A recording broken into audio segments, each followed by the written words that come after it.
மைக்ல பேசுறது ஒண்ணு, பின்னாடி செய்யறது ஒண்ணு. பாட் இது வேற வழியே இல்ல அரசியல்.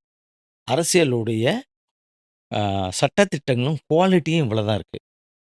ஆகையால் இந்த இன்சிடென்ட்ட நல்லா அழகா பயன்படுத்தி, டிஎம்கே அரசியல் பண்ண மாரி, ஆ அண்ணா திராவிட முன்னேற்றக் கழகமும், பாஜகவும் அரசியல் பண்ணியிருந்தால், விஜய் வந்து அடிபட்ட எலியாட்டம் மாட்டியிருப்பார்.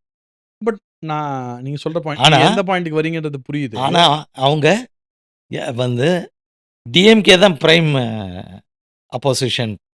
அவங்க பண்ண தப்பு தான் மேஜரு. அத ஃபோக்கஸ் பண்ணதுனால, அவங்க வந்து விரும்பினாலும், விரும்பாட்டாலும் ஒரு இன்டாக்ட் ரிலீஃப் வந்து குடுத்துட்டாங்க இவருக்கு. எதுக்கு அதிர்ஷ்டம் இருக்குன்னு சொன்னேன்னா அதான். இவ்ளோ பெரிய ஆபத்து வருஷம் சம்பவம் கூட நடக்குது.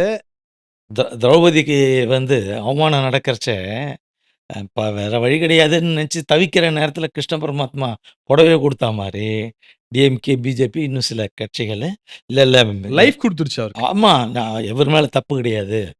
ஆ டிஎம்கே செஞ்சது தான் தப்பு. போலீஸ் செஞ்சது தான் தப்பு. ஆனா நீங்க அப்படின்னு வந்து நேத்து நின்னுட்டாங்க. அந்த கட்சியோட CT Nirmalkumar, ex ADMK, ex BJP அவரோட இருக்காரு இப்போ.